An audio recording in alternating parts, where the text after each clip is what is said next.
Morning friend, मैं आशा अपने channel में आपका स्वागत करती हूँ फ्रेंड। आज देखिए मैं आपके लिए क्या लाई हूँ, स्टार फाइकस प्लांट। ये वेरीगेटेड वैरायटी है फ्रेंड। तो आज इसी की मैं कंप्लीट केयर करना बताऊंगी कि इसकी देखभाल कैसे करें कि इसकी पत्तियाँ ऐसे ही चमकती रहें, बिल्कुल जले भुने ना इस चिलचिलाती गर्मी में। तो आज इसी का ख्याल रखना मैं बताऊंगी। तो उसके लिए आप मेरे वीडियो में बने रहिएगा। अगर आप मेरे चैनल पर हैं तो प्लीज़ सब्सक्राइब कर लीजिएगा और वीडियो को लाइक करके बेल आइकन बटन दबा दीजिएगा। आप लोगों से विनम्र विनती है। तो चलिए फ्रेंड, तो ये बता दें फ्रेंड, तो इस जो स्टार ये फाइकस है फ्रेंड, इसमें की दो तरह की वैरायटी आती है। तो आप दोनों में से कोई भी ले सकते हैं। एक शेडेड आती है जो मेरे सामने आपको दिख रही है वीडियो में, और एक आती है प्योर ग्रीन आती है। तो प्योर ग्रीन वाली तो उसकी तो बिल्कुल देखभाल नहीं करनी पड़ती है, लेकिन जो ये शेडेड वाली आती है इसकी थोड़ी देखभाल करनी पड़ती है, क्योंकि ये थोड़ी सी मतलब हार्डी तो होता है, लेकिन थोड़ा सा ये नाजुक भी होता है फ्रेंड। क्योंकि बात कर लें इसकी फ्रेंड धूप की, तो ये धूप में इसकी जो पत्तियां दिख रही हैं ना, वो पत्तियां जल जाती हैं और पत्तियों का ओरिजिनल कलर गायब हो जाता है, क्योंकि पत्तियों के कारण ही खूबसूरत लगता है। लेकिन जब यही प्लांट चिलचिलाती धूप में आप रख देंगे तो इसका जो पत्तियां हैं ये जल सी जाएंगी, या अचानक पत्तियों पर प्लांट पर से पूरी पत्तियां ही गायब हो जाएंगी, पूरी झड़ जाएंगी। तो इसको समझिए कि 1 डेढ़ घंटे की सनलाइट में आप रखेंगे तो ये बहुत अच्छे से चल जाएगा। इसको फुल सनलाइट से बचाना है। अगर यही ज़मीन में लगा रहेगा तो कोई प्रॉब्लम नहीं है, लेकिन यही प्लांट अगर गमले में लगा होता है तो थोड़ा सा इसकी विशेष केयर करनी पड़ती है। ऐसे तो ये हार्डी है, लेकिन ये चिलचिलाती धूप को नहीं बर्दाश्त कर पाता है। और वही ज़मीन में रहता है तो कोई प्रॉब्लम नहीं होती है, आसानी से चल जाता है। और गमले में तो थोड़ा विशेष केयर करनी पड़ती है। तो आप 1 डेढ़ घंटे की सनलाइट में अगर रख देंगे तो बहुत आसानी से ग्रो हो जाएगा और चल जाएगा सालों साल। इसको चाहे तो आप कटिंग से लगा सकते हैं, चाहे तो आप नर्सरी से ला के लगा सकते हैं। इसकी छोटी सी छोटी कटिंग को आप लगाएंगे तो बहुत आसानी से ग्रो हो जाता है। और आप इसकी कटिंग मैं ही कहूँगी कि इसकी कटिंग आप काट काट के लगाते रहिएगा और इसको एक बोनसाई का रूप दे दीजिएगा। तो इसकी बात कर लें कि पानी कितना देना है फ्रेंड। तो देखिए यही अगर धूप में है, मतलब बिना गमले का अगर बाउंड्री में लगा है तो कोई दिक्कत नहीं है, लेकिन गमले में लगा है तो इसको देखिए थोड़ा सा कम पानी देना ही बेहतर होता है। अधिक पानी देंगे तो बहुत जल्दी यह ख़राब हो जाता है पौधा। इसकी पत्तियां पूरी झड़ जाती हैं, बस ब्रांच वगैरह दिखता है। तो इसको ज़्यादा पानी देने से बचना है।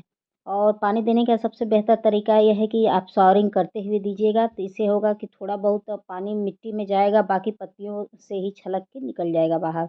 और उससे एक फ़ायदा और भी है कि पत्तियाँ थोड़ी सी नहा लेंगी तो वो भी थोड़ी सी खुश हो जाएंगी।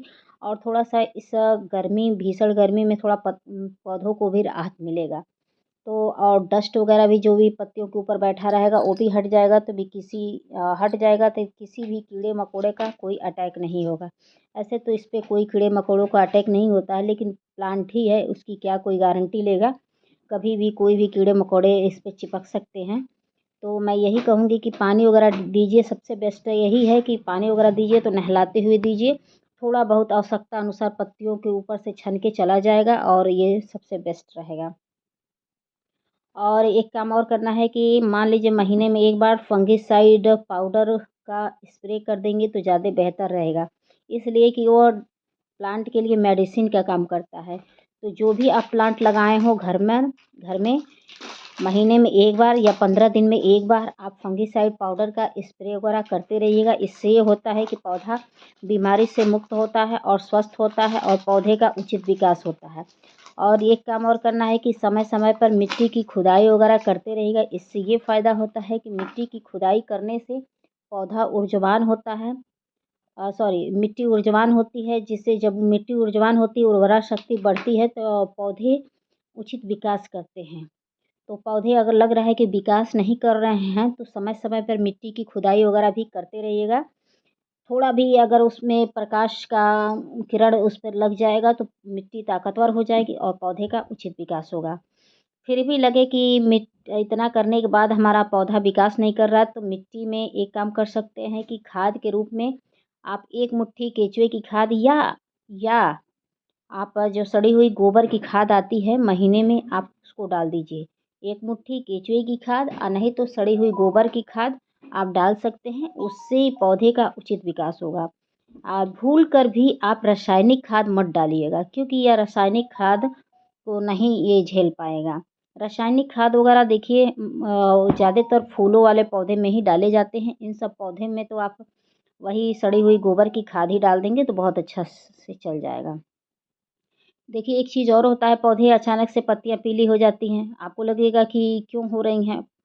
एक तो पानी की अधिकता से होती है और दूसरा मिट्टी आपका बीमार पड़ जाए उससे भी होती है। तो मिट्टी को स्वस्थ रखने के लिए क्या करना है कि महीने में 1 बार नीम ऑयल 1 चम्मच लेकर पानी में मिलाकर मिट्टी में डाल दीजिए और नहीं तो 1 चम्मच के करीब फंगिसाइड पाउडर लीजिए, उसको घोल बनाइए और मिट्टी के अंदर डाल दीजिए या वैसे ही मिट्टी में मिलाकर उसमें आप पानी डाल दीजिए, बहुत अच्छे से चल जाएगा फ्रेंड, ठीक है? उसके बाद हम बात करते हैं कि गमले का चुनाव कैसा करना है। देखिए, आप चाहे जैसे भी मतलब वो कर लीजिए, अगर गमला अगर उचित आप नहीं लिए हैं, तो प्लांट जैसे भी आप ख़्याल रख लीजिए वह प्लांट ख़राब होना ही होना है। तो उसके लिए आपको क्या करना है, या तो मिट्टी का गमला आपको मिल जाए तो बहुत उत्तम है और नहीं तो प्लास्टिक का गमला भी ले रहे हैं तो उसमें ऐसा करना है कि ड्रेनेज सिस्टम का अच्छा होना बहुत ज़रूरी है।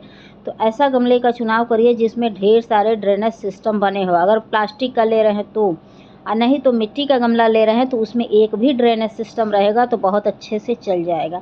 क्यों चल जाएगा? क्योंकि मिट्टी का गमला होता है थोड़ा-सा पानी को, नमी को वो सोखता है। तो उससे थोड़ी-सी मिट्टी स्वस्थ रहती है और जो प्लास्टिक का गमला होता है पानी को सोखता नहीं है और उसी में लबालब भरा रहता है, तो थोड़ा-सा दिक्कत होता है। और लास्ट में बात कर लें कि मिट्टी को कैसा तैयार करना है। तो देखिए जब भी मिट्टी वगैरह तैयार करिएगा तो बहुत अच्छी वेल्डन मिट्टी तैयार करिएगा। वेल्डन मिट्टी के ढेर सारे महत्व होते हैं। एक तो वेल्डन मिट्टी में आप जो भी पानी डालेंगे पानी छलकर निकल जाएगा और दूसरा ये होता है कि मिट्टी वह ताकतवर होती है। ज़रा सा भी सूर्य की किरणें पड़ती हैं तो वह मिट्टी ऊर्जावान हो जाती है, उर्वरा शक्ति मिट्टी की बढ़ जाती है। और जो भी मतलब आप खाद वगैरह डालेंगे तो पौधे की जड़ों तक पहुँचेगा। आज जो चिकनी मिट्टी होती है वो पौधे की जड़ों तक खादें नहीं पहुँच पाती है, ब्रांच पर चिपक के ब्रांच को सुखाने का काम करती हैं।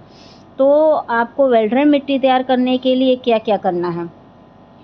वेल्ड्रेन मिट्टी तैयार करने के लिए आप 50% मिट्टी ले लीजिएगा, 20% बालू, 10% आप वो जो आती है ये सड़ी हुई गोबर की खाद वो ले लीजिएगा। 10% के करीब धान की भूसी मिल जाए तो बेहतर है और 5% ये केचुए की खाद डाल दीजिएगा। उसमें 2 चम्मच के करीब फंगिसाइड पाउडर ले लीजिएगा। इन सबको मिलाकर और एक अच्छी वेल्ड्रेन मिट्टी तैयार करके तब अपने पौधों को लगा दीजिएगा। एक चीज़ और करिएगा कि अगर नर्सरी से पौधा लाते हैं, एक चीज़ और चेक कर लें कहीं चिकनी मिट्टी में लगी हो तो उसको निकाल के ही तब जाके मिट्टी में लगाइएगा।